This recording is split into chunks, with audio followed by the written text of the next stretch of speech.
Good evening students. आप देख रहे हैं आपका अपना यूट्यूब चैनल केमिस्ट्री पॉइंट। आज हम कक्षा 12 केमिस्ट्री के 5वें लेसन पृष्ठीय रसायन सरफेस केमिस्ट्री के बोर्ड परीक्षा 2012 में पूछे गए प्रश्नों की हल सहित व्याख्या देखेंगे। तो चलते हैं 2012 बोर्ड परीक्षा के पेपर पर, जिसमें पहला प्रश्न पूछा गया था, कोलाइडी विलयन टिंडल प्रभाव प्रदर्शित करते हैं, दो कारण दीजिए। ये प्रश्न 1 नंबर का पूछा गया था। तो इस प्रश्न का जो उत्तर है वो देख लेते हैं। कोलाइडी विलयन टिंडल प्रभाव प्रदर्शित करते हैं क्योंकि नंबर 1 कोलाइडी कण प्रकाश का प्रकीर्णन करते हैं।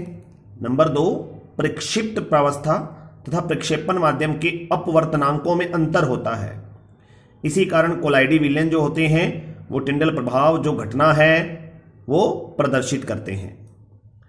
अब दूसरे प्रश्न पे चलते हैं। दूसरा प्रश्न है, जल विरागी कोलाइड का स्कंदन आसानी से हो जाता है, कारण दीजिए।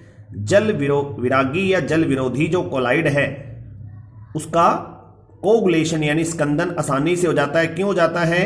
क्योंकि जल विरागी कोलाइड में प्रक्षेपण माध्यम और प्रक्षिप्त प्रावस्था में अणुओं के बीच आकर्षण बल जो होता है वो नाम मात्र मिलता है, यानी बहुत ही कम होता है, जिस कारण जल विरागी जो कोलाइड है वो अस्थायी होता है और अनुत्क्रमणीय सोल या कोलाइड होता है और आसानी से वो स्कंदित हो जाता है क्योंकि उनके बीच में आकर्षण बल नाम मात्र मिलता है। ये प्रश्न भी 2012 में 1 नंबर का पूछा गया था। अब तीसरे प्रश्न पे चलते हैं, जो प्रश्न 2 नंबर का पूछा गया था, लेकिन इसमें 4 प्रश्न शामिल थे। तीसरा प्रश्न है, निम्नलिखित प्रक्रियाओं के प्रभाव को प्रदर्शित करने के लिए उपयुक्त शब्द दीजिए, यानी 1 वर्ड लिखना है हमें। तो यहां 4 घटनाएं लिखी हुई हैं। पहली घटना है, आर्सेनिक सल्फाइड सोल में फेरिक हाइड्रोक्साइड सोल मिलाया जाता है, तब क्या होता है? तो आर्सेनिक सल्फाइड जो सोल होता है उसमें जब हम फेरिक हाइड्रोक्साइड सोल मिलाते हैं तो आर्सेनिक सल्फाइड जो है वो एक ऋणावेशित सोल है और फेरिक हाइड्रोक्साइड सोल एक धनावेशित सोल है। तो दो विपरीत आवेशित सोल जब मिलेंगे तो स्कंदन की प्रक्रिया हो जाएगी। तो यहां तीसरे प्रश्न के ए में हम 1 वर्ड क्या लिखेंगे? स्कंदन, यानी दो विपरीत आवेशित सोल को मिलाने पर क्या होता है? स्कंदन होता है। दूसरा प्रश्न, फेरिक हाइड्रोक्साइड के ताजे बने अवक्षेप में फेरिक क्लोराइड का विलयन मिलाया जाता है, तो क्या होता है? फेरिक हाइड्रोक्साइड एक द्रव विरोधी सोल होता है, धनात्मक सोल, और उसमें उसके ताजा अवक्षेप में फेरिक क्लोराइड विद्युत घटक मिला देंगे तो क्या होगा? पेप्टीकरण हो जाएगा, यानी ताजा बने अवक्षेप को कोलाइडी विलयन में कन्वर्ट कर देना क्या कहलाता है? पेप्टीकरण कहलाता है। तो इसका पेप्टन हो जाएगा, यानी ये घटना स्कंदन के विपरीत घटना है।